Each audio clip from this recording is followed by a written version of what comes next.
TorahBox.com pour la diffusion du judaïsme francophone vous retransmet un enseignement du Rav Ron Chaya. Bonne écoute et bon limoud.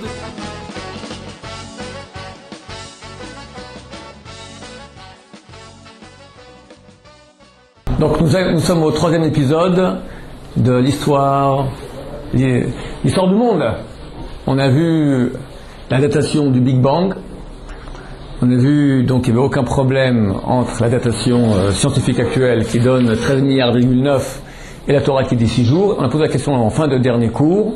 Tout ça est valable tant qu'effectivement nous sommes dans les 6 premiers jours de création avant que le système cosmique se mette à marcher tel qu'il marche aujourd'hui. Alors on peut dire qu'il y a deux référentiels, le nôtre aujourd'hui qui nous donne 15 milliards d'années, 13,9, et le référentiel Torah qui parle de la réalité à l'époque, qui est celle de 6 jours. Mais qu'est-ce qui se passe lorsque les deux référentiels se réunissent? Comme on a pris l'exemple de notre frère jumeau qui part dans une navette spatiale à une vitesse extrêmement rapide, et pour lui, un voyage de 24 heures signifie pour son frère jumeau qui est resté sur Terre, un voyage de 1000 ans. Tout cela est bien joli parce qu'ils sont dans deux systèmes de matière différents. Un vole très vite à une vitesse voisine de celle de la lumière, et l'autre reste ici sur Terre. Qu'est-ce qui se passe lorsque la navette spatiale revient sur Terre? Là déjà, nous sommes dans le même référentiel.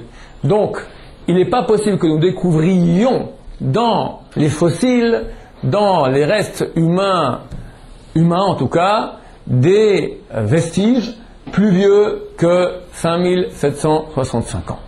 Or, tout le monde connaît Lucie, l'homme de Néandertal, etc. Alors, la première solution, il y a aussi plusieurs solutions à cette objection, est que nous avons, d'après les textes de la Torah, une autre tranche de temps dans l'histoire où, d'après nos sources antiques, et je précise bien antiques, on parle bien avant Darwin, on va citer ici le Midrash Rabbah qui est écrit au IIIe siècle de l'ère chrétienne, recité aussi par Rashi il y a 900 ans,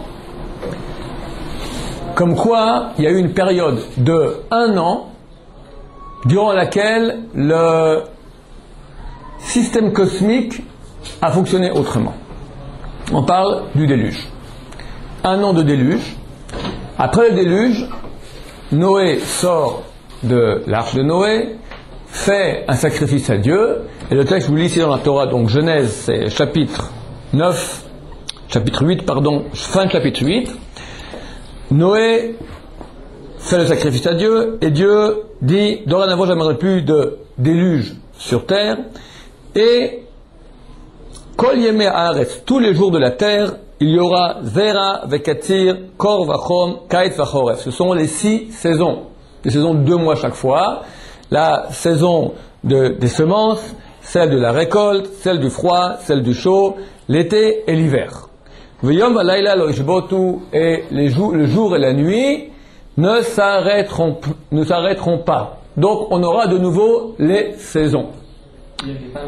Pardon? Oh, très bien. Viens ici, Rashi sur place, le Midrash, voici ici, je vous montre la page du Midrash Rabbah. La source c'est donc la Paracha 25, l'alinéa 2 du Midrash Rabbah, écrit au IIIe siècle, je rappelle, de l'ère chrétienne, donc il y a 1700 ans, qui nous dit, vu que le texte a dit Loishbotu, dorénavant ils ne vont pas s'arrêter, t'entends par là, qui se sont arrêtés. Hamazalot lo shimshu. Durant le Maboul, comme ça dit Rabbi Yochanan, lo shimshu hamazalot kol otan shtem asar chodesh. Durant ces 12 mois, mazalot, le mazal c'est le système cosmique, n'a pas fonctionné. Il y a eu une autre réalité cosmique.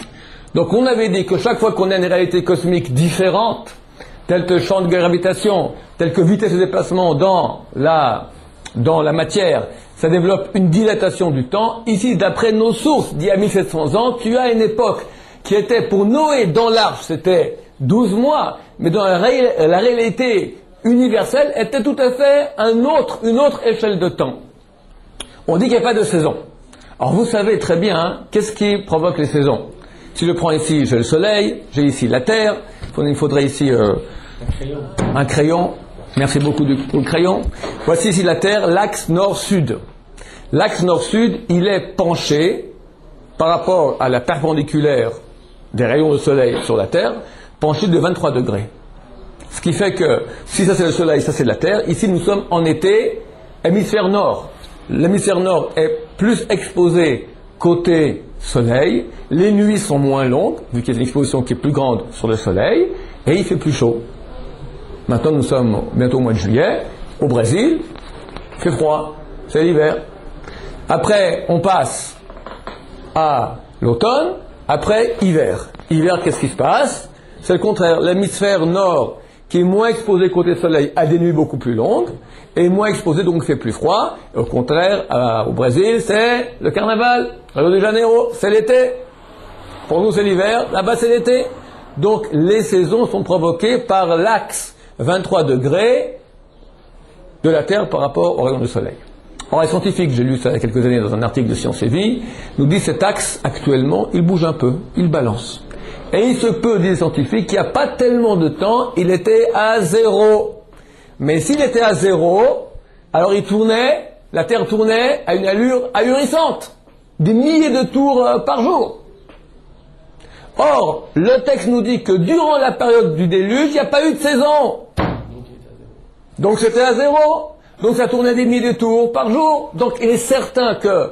Et en plus, le texte nous dit, le système cosmique a fonctionné autrement. Donc on a ici une tranche d'une année dans l'histoire qui, d'après nos sources antiques, bien avant Darwin, bien avant Einstein, nous dit qu'il y avait ici une période de temps différente.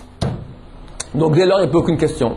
Parce que je trouve maintenant un os de dinosaures, il se peut qu'il date des 6 premiers jours de la création, donc ça, on n'a aucun problème, parce qu'on a déjà une autre échelle de temps. Il se peut qu'il provienne de avant le déluge, et donc il y a aussi ici une autre échelle de temps. Juste entre parenthèses, y a-t-il des traces dans le Talmud d'animaux, merci pour le crayon, aussi grands que le dinosaure? Alors dans le traité Zvachim, page 113, là-bas, le Talmud pose une question... c'est dans le verso de la page 113, pose une question extraordinaire. Il dit, il y a un animal qui est géant, grand comme une colline, qui s'appelle le Rehem. Resh Aleph Mem, le Rehem, grand comme une colline. Un midrash une fois que David Ameller qui s'est endormi sur une colline, après tout coup ça s'est mis à bouger, c'était le dinosaure. Bon, c'était un Rehem. La question se pose dans le Talmud. Vu que Noé devait amener des mâles et femelles, des couples d'animaux de chacune des espèces. Donc il devait aussi faire entrer un monsieur et une madame, Rehem, dinosaure, dans l'arche de Noé. Or si on prend l'arche de Noé, elle faisait 300 amotes, ça fait 150 mètres de long, sur 50 amotes, ça nous fait, sur 20